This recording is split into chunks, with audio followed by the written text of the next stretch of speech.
नमस्कार दोस्तों, आप सभी का स्वागत है नॉलेज अंकल में। आज हम बात करने जा रहे हैं सीपीयू क्या होता है, यह कैसे काम करता है, इसके कौन कौन से पार्ट होते हैं। चलिए वीडियो को शुरू करते हैं। कंप्यूटर को अपना काम करने के लिए विभिन्न अलग अलग उपकरणों की आवश्यकता पड़ती है। यह अपना काम अकेला नहीं कर सकता, क्योंकि कंप्यूटर किसी अकेली मशीन का नाम नहीं है। यह तो बहुत सारे डिवाइसों से मिलकर बने एक डिवाइस का समूह है। इन्हीं महत्वपूर्ण उपकरणों में से एक परिचित नाम शामिल है, जिसका नाम सीपीयू है। अब हम जानते हैं कि सीपीयू होता क्या है। सीपीयू कंप्यूटर का एक महत्वपूर्ण भाग है, जिसे प्रोसेसर, माइक्रो प्रोसेसर और केवल सीपीयू ही कहते हैं। सीपीयू कंप्यूटर से जुड़े सभी हार्डवेयर, सॉफ्टवेयर, यूजर्स तथा इनपुट डिवाइस से प्राप्त डेटा एवं निर्देश को संभालता है और इसे प्रोसेस करके परिणाम देता है। ऑपरेटिंग सिस्टम एवं अन्य प्रोग्राम का संचालन भी करता है। यह कंप्यूटर का एक दिमाग है। यह कंप्यूटर पार्ट्स मदरबोर्ड में लगा रहता है, जिसे सीपीयू फैन के नीचे देखा जा सकता है। इसके अन्य पार्ट्स जैसे एएलयू, कैच मेमोरी, रजिस्टर्स तथा एफपीयू भी इसे के अंदर होती है। आमतौर पर जानकारी के अभाव में खासकर एक नए कंप्यूटर यूजर सीपीयू को ही कंप्यूटर समझने लगते हैं, मगर ये गलत है। सीपीयू तो कंप्यूटर का एक छोटा सा जरूरी पार्ट होता है। सीपीयू अपना कार्य 3 सहायक उपकरणों की सहायता से पूरा करता है, जिनके नाम नीचे दिए जा रहे हैं: memory, control unit and ALU. Memory क्या है?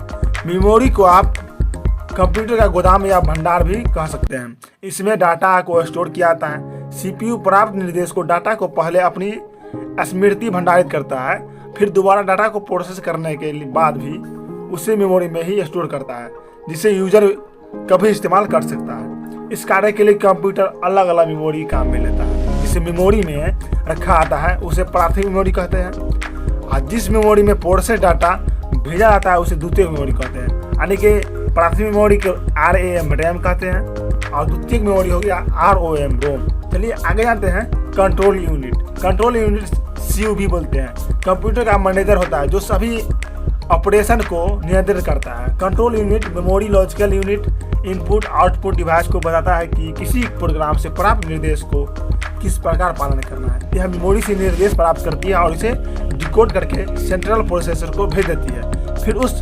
पार्टिकुलर इवेंट को प्रोसेस किया जाता है और यह प्रक्रिया चलती रहती है।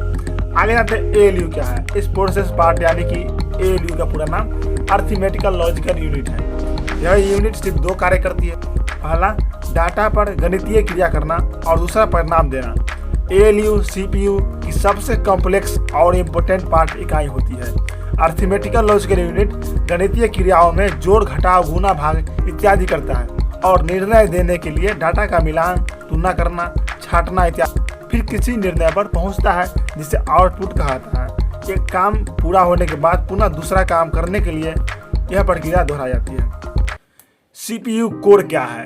प्रत्येक सीपीयू कम से कम एक प्रोसेसर से बनता है, जो सभी प्रोसेसिंग करता है। बहुत दिनों तक सीपीयू को सिंगल प्रोसेसर से ही काम चलाना पड़ता है। इस प्रोसेसर को ही प्रोसेसिंग कोर कहते हैं। समय के साथ एडवांस टेक्नोलॉजी ने एक सीपीयू को मल्टी कोर का इस्तेमाल करने लायक बनाया है। आज एक अकेला सीपीयू एक से ज़्यादा प्रोसेस से युक्त हो सकता है।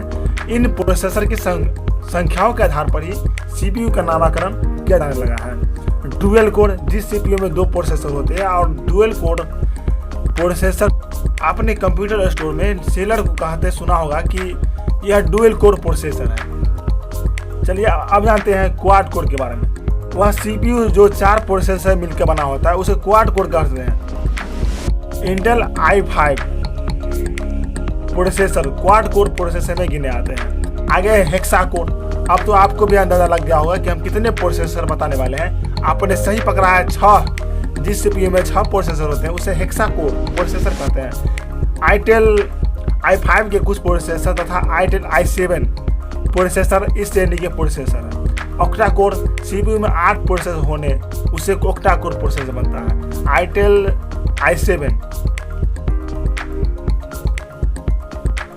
इंटेल i7 प्रोसेसर संख्या के 9th जनरेशन के बाद प्रोसेसर इस श्रेणी में गिने आते हैं।